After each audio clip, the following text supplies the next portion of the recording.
I believe that every journey is born out of another. That's what happened with me. So let's rewind a bit. I've identified as asexual for some time now, but there was always this lingering question about romance. I knew I didn't experience sexual attraction, but what about romantic feelings? When I was still learning about my asexuality, one thing I reflected on was the locker room talk. The things that people would talk about and suggest, and things that I'd see in books and movies, and I thought, yeah, but no one actually does this or wants to, right? It's all for show. Learning that they were serious was a massive shock, and in time, it made me start to question that, is it true about romance too? If the way that people describe falling in love was real. When I started reflecting on my romantic experiences, I realized I felt a different kind of brokenness compared to when I was figuring out that I'm asexual.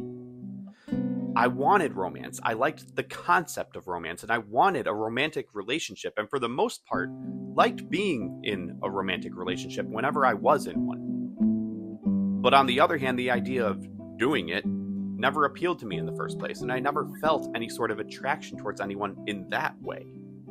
So while it made recognizing asexuality as a part of me very straightforward, I couldn't see myself as an aromantic person because I didn't understand I could still want those things and still be aromantic. Then came the misinterpretation of my feelings. Most of my closest friends were girls growing up, and I found myself forming incredible, strong bonds with them. At the time, I thought I was developing crushes, but in reality, I now realize it was probably deep platonic connection, maybe even queer platonic. I still enjoyed being in romantic relationships and doing most of the romantic things like going on fun dates. I was never really big on dinner dates because they always just felt awkward to me. But thinking about the kinds of dates I did enjoy, I could see them being done more platonically too. Things like going to a baseball game or a concert or the bookstore to pick out a book for each other, or mini golfing.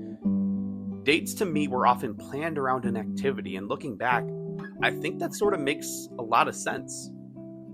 But the truly romantic piece wasn't emphasized. I think on some level I recognized it all along. I've had numerous romantic relationships, but they often didn't last very long. Only one ever lasted over 4 months, and with her, I think it's because we established a bond even deeper. And she's always been one of my best friends. She still is to this day. I believe we're closer now as friends than we ever were in the 15 months we were a couple.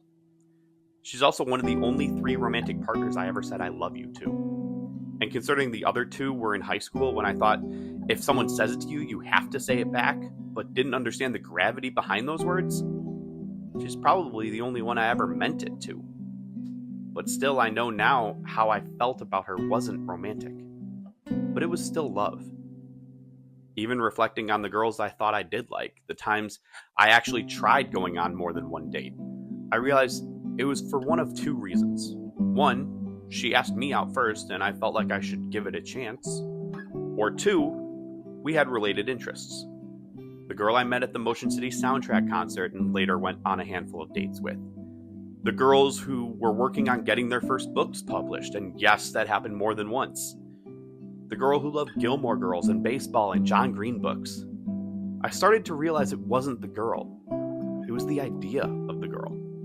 It was the idea of the romantic connection, the cliche love story that I was chasing because I loved the idea of romance and of that perfect how they met story. So all of this led to some confusion about my romantic orientation. I wanted romance and I thought I was experiencing crushes, so how could I be aromantic? It was a puzzle I couldn't quite solve, at least not right away. Cue the research phase. I started diving into microlabels while learning about asexuality and learned how the language could be used for the aromantic spectrum as well.